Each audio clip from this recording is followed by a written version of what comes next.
কালিমুল্লাহ মুসা আলাইহিস সালাম আল্লাহ তাআলার কাছে বৃষ্টির জন্য নামাজ পড়েছেন। হযরত মুসা কালিমুল্লাহ রব্বে কারিমের কাছে পানি চাওয়ার জন্য নামাজ পড়ে দোয়া করলেন, আয় আল্লাহ আমাদের পানি লাগবে, আপনি আমাদেরকে পানি দেন, বৃষ্টি দিন, ওয়ানা বৃষ্টি দ্বারা আমাদেরকে ধ্বংস করেন না। নামাজ পড়ার পরেও পানি আসলো না।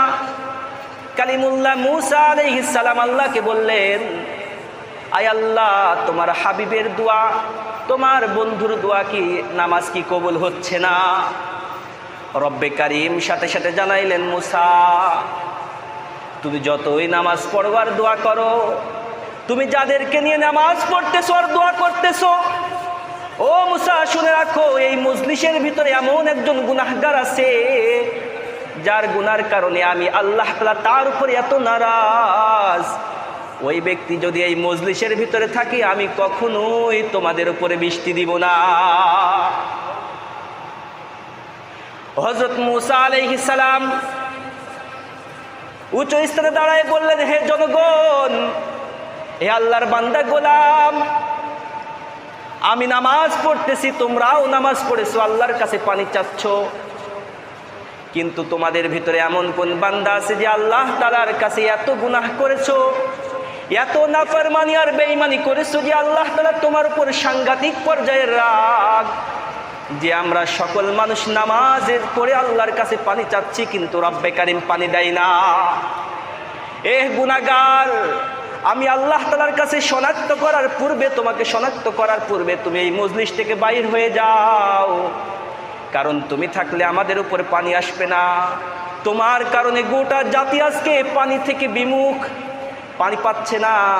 তুমি এই মজলিস থেকে উঠে যাও, না হয় তোমার পরিচয় জেনে তোমাকে এই সকল জনসম্মুখে তোমাকে দাঁড় করায় মজলিস থেকে বাহির করে দেওয়া হবে। কে বললেন? মুসা আলাইহিস সালাম। ও মুসলমান, দিল দ্বারা বুঝবেন, কিছু সময় পরে হযরত মুসা কালিমুল্লাহ ডানে তাকান, বায়ে তাকান, পিছনে তাকান, সামনে তাকান, দেখেন ওই গুনাহগার কোনো ব্যক্তি বাইর হচ্ছে কিনা। কোনো মানুষ বাইর হয় না। কিছু সময় পরে দেখা গেল আসমান থেকে আল্লাহ তাআলার রহমতের বৃষ্টি নাজিল হচ্ছে। সুবহানাল্লাহ। হযরত মুসা কালিমুল্লাহ বললেন, আয় আল্লাহ সমস্ত মানুষের ভিতরে কেন আমাকে বেইজ্জতি করলেন, আমাকে ঝুটা বানাই দিলেন, আমাকে গুনাহগার বানাই দিলেন, মিথ্যুক বানাই দিলেন। ও আল্লাহ, আপনি তো বললেন যে এমন গুনাহগার ব্যক্তি আছে যার কারণে আমি পানি দিচ্ছি না, তাহলে আবার কেন পানি দিলেন? কোন মানুষ তো এই মজলিস থেকে বাইরে হয় নাই। রব্বে কারিম সাথে সাথে জানাইলেন, মুসা তুমি জানো আমার নাম এক নাম রহমান, আমার নাম রহিম, আমার নাম সত্তার, আমার নাম গফুর, আমার নাম গফফার। আমি যার কারণে পানি বন্ধ করে রাখছিলাম তার কারণে আজকে বৃষ্টি দিচ্ছি। সুবহানাল্লাহ। তার কারণ কি? আল্লাহ তাআলা বললেন, মুসা শুনে রাখো, ওই ব্যক্তি ওই মজলিসে বসে আমার কাছে সাংঘাতিক পর্যায়ে তওবা করেছে। আল্লাহ তাআলার কাছে মাথা নত করে ওই বান্দা আল্লাহ তাআলাকে বলছেন, আয় আল্লাহ জীবনে অনেক গুনাহ করেছি, আমার বাবাও জানে না, আমার মাও জানে না, আমার বিবি বাল বাচ্চা কেউ জানে না, রাতের আধারে মানুষের চক্ষু যুগল ফাঁকি দিয়ে অনেক গুনাহ করেছি। আয় আল্লাহ শুধুমাত্র কেবলমাত্র একমাত্র আপনি জানেন। এতদিন এত জীবন গুনাহ করেছি, প্রকাশ করেন নাই, আজকে আপনি যদি প্রকাশ করে দেন মানুষের সামনে কি করে মুখ দেখাইব? আয় আল্লাহ আমি তওবা করতেছি, আমি আমার গুনাহ থেকে ফিরে আসতেছি। আয় আল্লাহ আর কখনো গুনার কাজ করব না, আর কখনো খারাপ কাজ করব না। আয় আল্লাহ তওবা করলাম, এখনই আপনি আমার সকল গুনাহ খতাকে মাফ করিয়া দেন। সুবহানাল্লাহ। আল্লাহ তাআলার ওই তওবা খুব সাংঘাতিক পছন্দ হয়েছে, সাথে সাথে গুনাহ মাফ করে আল্লাহ তাআলা রহমতের বৃষ্টি নাজিল করেছেন। সুবহানাল্লাহ। এই জন্য আমরা যতই নামাজ পড়ি না কেন, আমরা নামাজ পড়তেছি আর ভাবতেছি কি ব্যাপার, নামাজ কি কাজে দেয় না? নামাজ কি কোনো ফায়দা আসে না? আজকে এত নামাজ পড়া হচ্ছে, এত কিছু আল্লাহর কাছে চাওয়া হচ্ছে, কিন্তু বান্দা তোমার তো গুনার দরজা এখন উন্মুক্তই আছে। তুমি গুনাহ করতেছো রাতের আধারে মানুষের সামনে, দিনের বেলায় প্রকাশ্যে সুন্দরভাবে হাজি সাজতেছো, এটা কোনো ফায়দা হবে? হবে না, কোনো ফায়দা হবে না। এই জন্য রব্বে কারীম বলেন, জাহারাল ফাসাদু বিল বাররি ওয়াল বাহরি বিমা কাসাবাত আইদিন নাস। ও বান্দা, যত কিছু বিপর্যয় আসতেছে জলে এবং স্থলে, সব কিছু তোমাদের হাতের কামাই, এই দুই হাতের কামাই। সুতরাং আল্লাহর উপরে ঢিল ছেড়ে আল্লাহ তাআলাকে প্রতিবাদ করে আল্লাহ তাআলাকে বলা হচ্ছে, আল্লাহ আপনি আমাকেই দেখতেছেন, দুনিয়ার মানুষের কাউকেই দেখেন না, শুধু আমার উপরে শাস্তি দেন। ও বান্দা, তুমি যে গুনাহ করতেছো, তুমি যে ফিরে আসতেছ না আল্লাহর থেকে, এই জন্য তওবা করতে হবে। তওবা করলে আল্লাহ তাআলা কি বলেছেন? সূরা নূহের ভিতর বলেছেন, ফাকুল তুস্তাগফিরু রাব্বাকুম ইন্নাহু কানা গফফারা। আল্লাহ তাআলা বলেন, বান্দা তোমরা আল্লাহ তাআলার কাছে তওবা করো। ফাকুল তুস্তাগফিরু রাব্বাকুম ইন্নাহু কানা গফফারা। রব্বে কারীম হলেন সিরিয়াস ক্ষমাশীল, সিরিয়াস ক্ষমাশীল। যেই গুনাহ তুমি মনে করো বান্দা আল্লাহ তাআলা হয়তো বা ক্ষমা করবে না, এমন গুনাহও আমার রব্বে কারীম ক্ষমা করে দেন। বলেন সুবহানাল্লাহ, এমন গুনাহও ক্ষমা করে দেন। তারপরে আল্লাহ তাআলা বলেন কি, যে কোনো ব্যক্তি যদি তওবা করে, তারপরের অংশে আছে আল্লাহ তাআলা তার রিজিক বাড়ায় দিবেন। সুবহানাল্লাহ। যার সন্তান হয় না, বাবার কাছে মাথা ঠুকে লাভ নাই, আল্লাহ বলেন তাকে সন্তান দিব আমি, যদি আমার কাছে তওবা করো, আল্লাহ আমার কাছে ক্ষমা চাও। শুধু তাই নয়, অনাবৃষ্টিতে ভুগতেছো, বৃষ্টি হচ্ছে না, আল্লাহর কাছে তওবা করো, আমি তোমাদেরকে বৃষ্টি দিচ্ছি, আমি তোমাদেরকে আবার সতেজ করে দিব। সুবহানাল্লাহ। এটা কার হাতে? আল্লাহ তাআলার হাতে। যদি আমরা কৃত্রিম বৃষ্টি চাই, সৌদির মতো, দুবাইয়ের মতো, আল্লাহ তাআলা ভাষায় দিবেন, এতে কোনো ফায়দা হবে না। এই জন্য অনেক সময় বৃষ্টি হয় কি রহমত, অনেক সময় হয়ে যায় গজব। অতিমাত্রায় বৃষ্টি কি রহমত না গজব? গজব। এই জন্য আল্লাহর কাছে তওবা করতে হবে, আল্লাহর কাছে চাইতে হবে। কেমন তওবা করতে হবে? তামবিহুল গাফিলিন নামক কিতাবে আসছে, একটি ঘটনা টানছে। ঘটনা বলার উদ্দেশ্য না, তারপরে বোঝানোর জন্য বলতেছি। এই আয়াতের মাথা হাতে, এই আয়াতের অনুযায়ী একটা ঘটনা টানছে, যে আমরা আল্লাহ তাআলা যে বলেছেন, ফাকুল তুস্তাগফিরু রাব্বাকুম ইন্নাহু কানা গফফারা। হে বান্দা, আল্লাহর কাছে ক্ষমা চাও। নূহ আলাইহিস সালাতু ওয়াস সালাম বলেন, হে আমার উম্মতেরা, তোমরা যেভাবে আল্লাহ তাআলার বেঈমানি আর নাফরমানি করতেছো, রব্বে কারীম যদি তোমাদেরকে ধরেন, তাহলে তোমাদের আন্ডা বাচ্চা সকলকে সমূলে ধ্বংস করে দিবেন। কারণ আল্লাহ তাআলা কার বাবা, কার ছেলে, আর কার মা, কার মেয়ে দেখে কাউকে জান্নাত দেন না, আর কাউকে দেখে আল্লাহ বিচার করেন না। তুমি কার বাবা আর কার ছেলে আর কার মা আর কার মেয়ে দেখে আল্লাহ তোমার বিচার করবে না। রব্বে কারীম তোমার ইতিহাস দেখবে, তোমার পিছনের আমল দেখে তোমার কি করবে, বিচার করা হবে। তা না হলে আল্লাহ তাআলা কাহাফের মধ্যে বলতেন না, কাল কিয়ামতের ময়দানে তারা বলবে, মালি হাজাল কিতাব লা ইউগাদিরু সগীরাতাও ওয়ালা কাবীরাতান ইল্লা আহসাহা। কাল কিয়ামতের ময়দানে তারা কাঁদবে আর বলবে, মালি হাজাল কিতাব, হায় কেমন কিতাব, লা ইউগাদিরু সগীরাতাও ওয়ালা কাবীরাতান ইল্লা আহসাহা। হ্যাঁ, এ কেমন কিতাব, ছোট থেকে ছোট গুনাহ, কাবীরা বড় থেকে বড় গুনাহ, কোনোটাও ছাড়ে নাই, ইল্লা আহসাহা, সব সুন্দরভাবে সঠিকভাবে লিপিবদ্ধ করা হয়েছে। সুবহানাল্লাহ। মুহতারাম হাজরিন, আমি আপনি ভাবতেছি যে আসলে কি আমার আমলনামা লিপিবদ্ধ করা হচ্ছে? হ্যাঁ, কিরামুন কাতিবিন, দুই ফেরেশতাগণ মানুষের সাথে থাকে সদা সর্বক্ষণ। পাপ পুণ্য ভালো মন্দ করে যা বান্দায়, সব কিছু লেখা আছে আমল নামায়। মুহতারাম হাজরিন, এই জন্য নিজেকে বুঝতে হবে। কথায় আছে, যে বোঝে না মনে মনে তারে বোঝাই কনে। আপনি যদি নিজেই পরিবর্তন না হন, কেউ আপনাকে পরিবর্তন করতে পারবেন না ভাই। আপনি যদি নিজের জীবনটাকে খামখেয়ালিভাবে চালায় দেন, তারপরেও আপনার জীবন চলে যাবে। যদি আপনি নিজেকে গুছায় চালান, তারপরেও আপনার জীবনটা চলে যাবে। যদি আপনি আমল করে জিন্দিগিটাকে পরিচালনা করেন, আপনার জিন্দিগি পার হয়ে যাবে। যদি আপনি গুনাহ করতে করতে আপনার এই জিন্দিগিটাকে কালা বানায় দুনিয়ায় থেকে বিদায় নেন, তারপরেও আপনার জীবন চলে যাবে। আরে ভাই, বাসর রাতের রাতও পার হয়, জেলখানার রাত পার হয়। কিন্তু সব রাত এক হয় না, কোন রাত এক হয় না। আপনার জিন্দেগি সবভাবেই চলে যাবে, আপনি যেভাবে চালনা করবেন না কেন, কিন্তু শেষ দেখতে হবে যে আপনার জিন্দেগিটা কিভাবে পরিচালনা করলেন আপনি। এটাই দেখার বিষয়।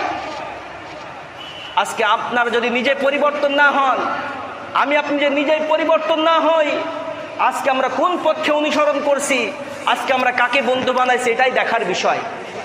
আজকে আমরা সমাজের ভিতরে আছি খামখেয়ালি, কোন কাকে আমরা আইডল বানতেছি, কাকে আমরা অনুসরণ করতেছি, এটা দেখার বিষয়। অথচ রব্বে কারিম তো সূরা ফুরকানের ভিতরে কত সুন্দর করে লিপিবদ্ধ করে দিয়েছেন, তোমার বন্ধু কে হবে, কাকে অনুসরণ করবে, আল্লাহ তাআলা সুন্দরভাবে লিপিবদ্ধ করেছেন। রব্বে কারিম কোরআনের ভিতরে ঘোষণা দিয়ে বলেন, وَيَوْمَ يَعُضُّ الظَّالِمُ عَلَى يَدَيْهِ يَقُولُ يَا لَيْتَنِي اتَّخَذْتُ مَعَ الرَّسُولِ سَبِيلًا يَا وَيْلَتَى لَيْتَنِي لَمْ أَتَّخِذْ فُلَانًا خَلِيلًا। আল্লাহ তাআলা কোরআনের ভিতরে বলেন, বান্দা, وَيَوْمَ يَعُضُّ الظَّالِمُ عَلَى يَدَيْهِ يَقُولُ ইয়া লাইতানি ইত্তাখাযতু মা'আর রাসূলি সাবিলা। কাল কিয়ামতের ময়দানে কিছু মানুষ তাদের হাত কামড়াবে আর বলবে, হায় আফসোস, হায় আমার দুর্ভাগা, এ আমি কি করলাম। ওয়া ইয়াউমা ইয়াউদ্দুদ যালিমু আলা ইয়াদাইহি ইয়াকুল ইয়া লাইতানি ইত্তাখাযতু মা'আর রাসূলি সাবিলা। হাই হাই হাই, আমি যদি নবীর পথটাকে গ্রহণ করতাম কতই না আমার ভালো হতো। কাল কিয়ামতের ময়দানে কিছু মানুষ হাত কামড়াবে আর বলবে, হায় আফসোস, আমি যদি নবীর পথটাকে গ্রহণ করতাম কতই না ভালো হতো। ইয়া ওয়াইলাতা লাইতানি লাম আত্তাখিজ ফুলানান খলিলা। হায় আমার আফসোস, আমি যদি অমুককে বন্ধু হিসেবে গ্রহণ করতাম আমার জীবনটা ধন্য হয়ে যেত।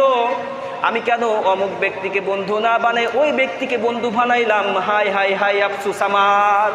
কাল কিয়ামতের ময়দানে তারা হাত কামড়াবে আর বলবে, কাফের মুশরিক আর বেঈমানের বাচ্চারা তারা হাত কামড়াবে আর বলবে, হাই আফসোস, আমি যদি নবীর পথটাকে গ্রহণ করতাম আমার কতই না ভালো হতো। হাই, আমি যদি ওই ব্যক্তিকে, যে ব্যক্তি ইসলামের পথে চলেছে, যাদেরকে দেখলে আল্লাহর কথা মনে হতো, যারা সৎ পথে চলেছে, যদি আমি অমুক ব্যক্তিকে, ওই ব্যক্তিকেই বন্ধু বানায়ে নিজের জীবনটাকে পরিচালনা করতাম আমার জীবনটা কতই না সুন্দর হতো। হাই, আমি যদি ওই বিয়াদপার লম্পটের পাল্লায় পড়ে নিজের জীবনটাকে শেষ না করতাম আমার কতই না ভালো হতো, কতই না ভালো হতো। আজকে তো আমার সাথে কেউ নাই, আজকে তো আমার সাথে কেউ নাই। সে কানবে আর বলবে, হাত কামড়াবে আর বলবে। কোরআন থেকে বলছি, সূরা ফুরকানের ভিতরে আছে 28 নম্বর আয়াতে, 19 নম্বর পারা 1 নম্বর সাফা রব্বে কারিম একেবারে বলছেন সুন্দরভাবে, একেবারে সাবলীল ভাষায় বলেছেন, ওয়ায়াউমা ইয়াউদ্দুদ যালিমু আলা ইয়াদাইহি ইয়াকুল ইয়া লাইতানি ইত্তাখাযতু মা'আর রাসূলি সাবিলা। যদি নবীর পথটাকে গ্রহণ করতাম কতই না ভালো হতো। মারিফুল কোরআন শরীফে, তাফসিরে মারিফুল কোরআনে সুন্দরভাবে আয়াতের একটা তাফসির আনছে। বলা হয়েছে, মক্কার ভিতরে একজন লিডার ছিলেন উকবা ইবনে আবি মুইত। উকবা ইবনে আবি মুইত এই আয়াতের শানিল অনুযায়ী আসছেন কথাটা। উকবা ইবনে আবি মুইতের একটা থিওরি ছিল, সে যখন কোনো ব্যবসা করত, ব্যবসায় লাভবান হতো, তো সকল মক্কাবাসীদেরকে ডাক দিয়ে দাওয়াত করে খানা খাওয়াইতো। এটা তার থিওরি ছিল। এমনকি সে যখন বড় কোনো সফরে যেত, সফর থেকে ফিরে আসার পরে অনেক লাভবান হতো, বড় বড় গণ্যমান্য ব্যক্তিদেরকে দাওয়াত করে তারা খানা খাওয়াইতো, দাওয়াত দিত, ভোজনে দাওয়াত দিত। মুহতারাম হাজরিন, এভাবে একদিন তাই হলো, সে কোনো এক অভিযান করে আসার পরে লাভবান হয়, তার নিয়ম অনুযায়ী সকল গণ্যমান্য ব্যক্তিদেরকে দাওয়াত দিয়ে সে তাদেরকে খানা দেয়। এই দাওয়াতের ভিতরে আমাদের নবী হযরতে আরবি সাল্লাল্লাহু আলাইহি সাল্লামকেও দাওয়াত দিয়েছিলেন। মুহতারাম হাজরিন, সকল ব্যক্তিদেরকে দাওয়াত দেওয়া হয়। নবী করিম সাল্লাল্লাহু আলাইহি সাল্লাম দাওয়াতে আসেন, তার দাওয়াত গ্রহণ করেন। ও মুসলমান, হযরতে আরবি সাল্লাল্লাহু আলাইহি সাল্লাম যখন তার বাসায় আসেন, সকল গণ্যমান্য ব্যক্তিরাও আসেন। এক পর্যায়ে সকলের প্লেটে খানা দেওয়া হয়। আমার আপনার নবী হযরতে আরবি সাল্লাল্লাহু আলাইহি সাল্লাতু ওয়াসসালামকে খানা দেওয়া হয়। সকলে খানা খাওয়া শুরু করে, কিন্তু আমার আপনার নবী হযরতে আরবি সাল্লাল্লাহু আলাইহি সাল্লাতু ওয়াসসালাম খানা খান না। উকবা ইবনে আবি মুইত বলল, হে আল্লাহর নবী, হে মুহাম্মদ, তুমি দাওয়াত গ্রহণ করেছো, সকলে খানা খায়, তোমার প্লেটেও তো খানা দেওয়া হয় নাই এমনটি নয়, তোমাকেও খাবার দেওয়া হয়েছে, কিন্তু দেখা যাচ্ছে যে সকলে খানা খায়, কিন্তু তুমি কেন খানা গ্রহণ করো না? আমার আপনার নবী হযরতে আরবি সাল্লাল্লাহু আলাইহি সাল্লাতু ওয়াসসালাম বললেন, মুইত, তুই তো আমাকে একবার মাত্র দাওয়াত দিয়েছিস, আমি তোর দাওয়াতকে গ্রহণ করলাম। ও মুইত, আমি তো একবার নয় অনেকবার তোকে ইসলামের পথে ডাকছি, আল্লাহর পথে ডেকেছি, কিন্তু তুই আমার দাওয়াতকে অ্যাকসেপ্ট করিস নাই, গ্রহণ করিস নাই।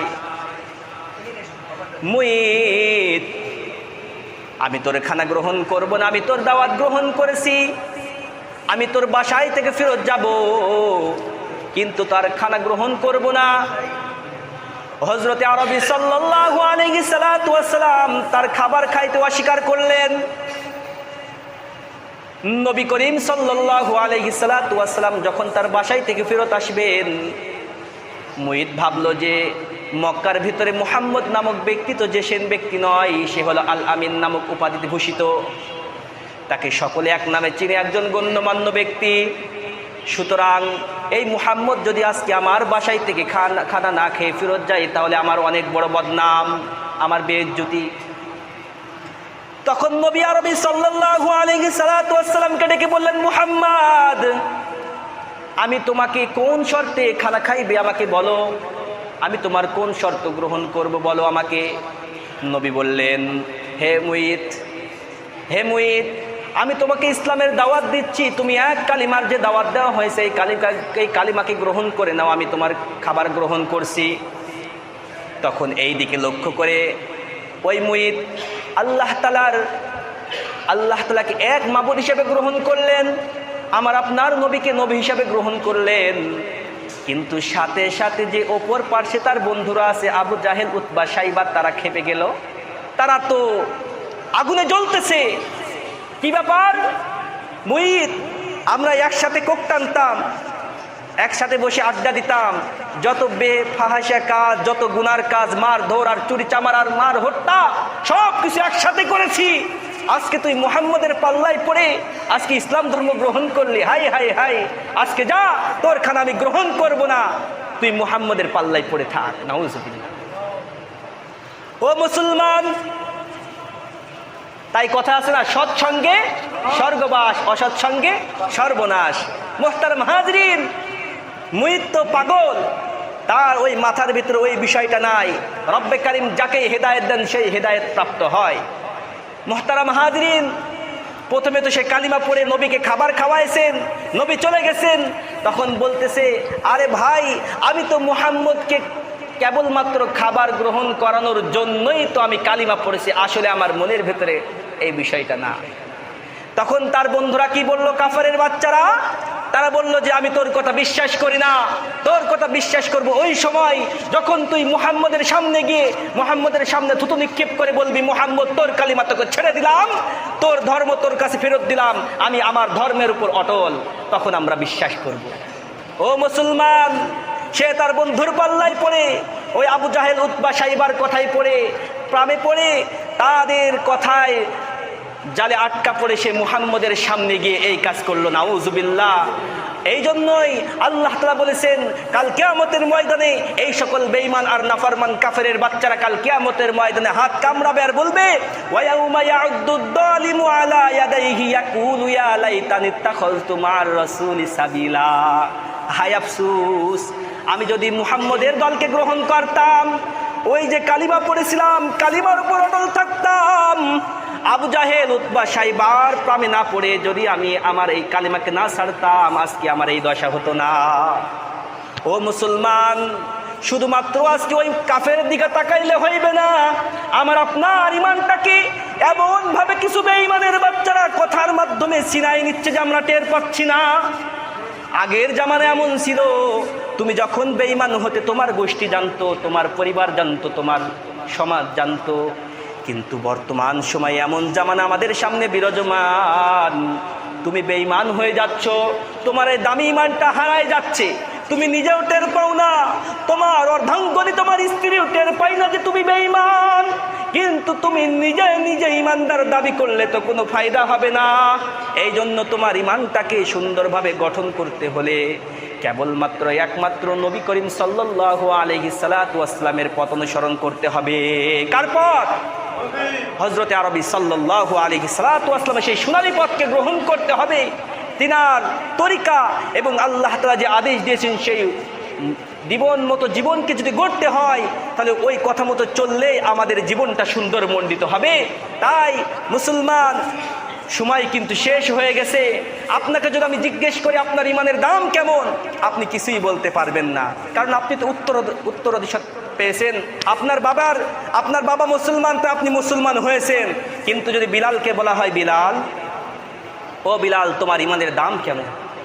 তিনি অবশ্যই বলবেন, ও মুসলমান, তুমি কি জানো না ইমানের দাম কেমন?